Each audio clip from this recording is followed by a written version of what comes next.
జగన్మోహన్ రెడ్డి గారికి రాజకీయ అనుభవం లేదు. తండ్రి చనిపోయినటువంటి బాధల్లో ఉన్నటువంటి వ్యక్తి. సో ఆయన ఓదార్పుకు పర్మిషన్ ఇవ్వాల, కాంగ్రెస్ పార్టీకి దూరంగా వచ్చాడు. ఆయన మీద కేసులు పెడతారన్న విషయం తెలుసు. సో ఆయనతో వస్తే కష్టాలు ఉంటాయని తెలుసు. అప్పటికే కష్టాలు అనుభవిస్తున్నటువంటి జగన్మోహన్ రెడ్డి గారిపై సొంత కుటుంబంలో రాజకీయ అనుభవం ఉన్నటువంటి సీనియర్ నాయకుడిని ఇదే కాంగ్రెస్ పార్టీ నిలబెట్టింది. ఏమైంది సార్, జగన్మోహన్ రెడ్డి గారు ఒంటరే. కానీ కడప, పులివెందుల ప్రజానీకం మొత్తం, కడప జిల్లా ప్రజానీకం మొత్తం జగన్మోహన్ రెడ్డి గారి వెంట నిలబడింది. కాంగ్రెస్ పార్టీ ఆ రోజు రాజశేఖర రెడ్డి గారి బొమ్మతో వచ్చింది. మళ్ళీ చెప్తున్నాను సార్, రాజశేఖర రెడ్డి గారి బొమ్మ, వివేకానంద రెడ్డి గారి బొమ్మ, రెండు బొమ్మలు పెట్టుకొని వచ్చింది.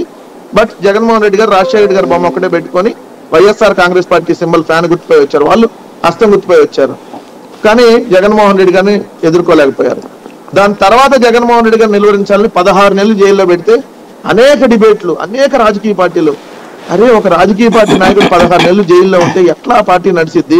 ఆ పార్టీ అసలు బతికి బట్టగట్టగలదా? జైల్లో పుట్టిన పార్టీ సార్ జైల్లో పుట్టిన పార్టీ, జైలుకి బెయిల్కి మధ్య ఊగిసలాడుతున్న పార్టీ కూడా అన్నారు సార్. తర్వాత అయితే బెయిల్ వచ్చిందో రాదో తెలియదు, జైల్లో ఉన్నాడు, జైలుకి బెయిల్కి మధ్య ఊగిసలాడుతా ఉన్నాడు, ఈ పార్టీ పరిస్థితి ఏందని చెప్పి అనేక రకాలుగా అసలు మనం వినలేనటువంటి భాషల్లో కూడా మాట్లాడారు. కుటుంబ సభ్యుల మీద మాట్లాడారు. జగన్మోహన్ రెడ్డి గారు 16 నెలలు జైల్లో ఉన్న ప్రజల కోసం దీక్షలు చేశాడు. బయటకు వచ్చిన తర్వాత ఏ విధంగా జగన్మోహన్ రెడ్డి గారిని ప్రజలు ఆదరించారో చూశారు. సో జగన్మోహన్ రెడ్డి గారు జైల్లో ఉండే బై ఎలక్షన్ ఫేస్ చేశారు. కొన్ని అసెంబ్లీ స్థానాలని, 15 అసెంబ్లీ స్థానాలను ఆ రోజు బై ఎలక్షన్ లో గెలవడం జరిగింది. దాని తర్వాత జగన్మోహన్ రెడ్డి గారిని ఎదుర్కోవడానికి అత్యంత సమర్థవంతంగా, అత్యంత బలంగా ఉన్నటువంటి భారతీయ జనతా పార్టీ, నేను మళ్ళీ స్పష్టం చేస్తున్నాను, రోజు 2014 ఎన్నికలప్పుడు చాలా బలంగా ఉంది భారతీయ జనతా పార్టీ. నరేంద్ర మోడీ గారు ప్రధానమంత్రి అవ్వాలని చెప్పి దేశవ్యాప్తంగా కోరుకున్నారు 2014 ఎన్నికల్లో. అలాంటి నరేంద్ర మోడీ గారితో జట్టు కట్టి, అదే నరేంద్ర మోడీ గారు వచ్చి ఇక్కడ మీటింగ్లు మాట్లాడారు.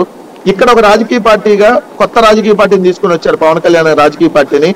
అదే పవన్ కళ్యాణ్ చంద్రబాబు నాయుడు ఇచ్చి 650 హామీలకు నాది బాధ్యత అన్నాడు. అయితే మేము ఓడిపోయి ఉన్నాం ఎలక్షన్లో, 67 సీట్లతో మేము ప్రతిపక్షంలోకి వచ్చాం.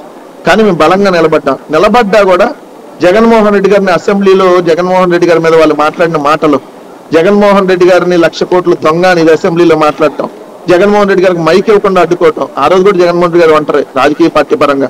ఆ రోజు మేము ఏ రాజకీయ పార్టీతో పొత్తులో లేవు. తర్వాత మీకు 23 మంది శాసనసభ్యుల్ని, ఒకసారి 5గురిని, ఒకసారి 3గురిని, ఒకసారి 4గురిని దఫాలుగా తీసుకొని, అరే 23 మంది శాసనసభ్యులు పార్టీలోంచి వెళ్ళిపోవటం అంటే నిజంగా పార్టీ పని అయిపోయినట్టే సాయి గారు. జనరల్ గా మాట్లాడుకుంటే 67 మంది ఉన్నదంటే 23 మంది పోతే ఏముంటది ఆ పార్టీ? ఇదే అన్నారు. నిజంగా మాకు కూడా అనిపించింది, 23 మంది వెళ్ళిపోతున్నారు పార్టీలోంచి అని. కానీ జగన్మోహన్ రెడ్డి గారు ఏం కాదు, నేను అక్కడే నిలబడతా, పోరాడదాం పదండి అన్నాడు. పోరాడాడు. 3648 కిలోమీటర్ల పాదయాత్ర. మీకు తెలుసు ఆంధ్రప్రదేశ్ రాష్ట్రంలో మీడియా గురించి, నాకు అనుభవం లేదు. ఈ ప్యానెల్లో ఉన్న ఒక పాపారావు గారికి బాగా అనుభవం ఉంటది. 1000 కిలోమీటర్ల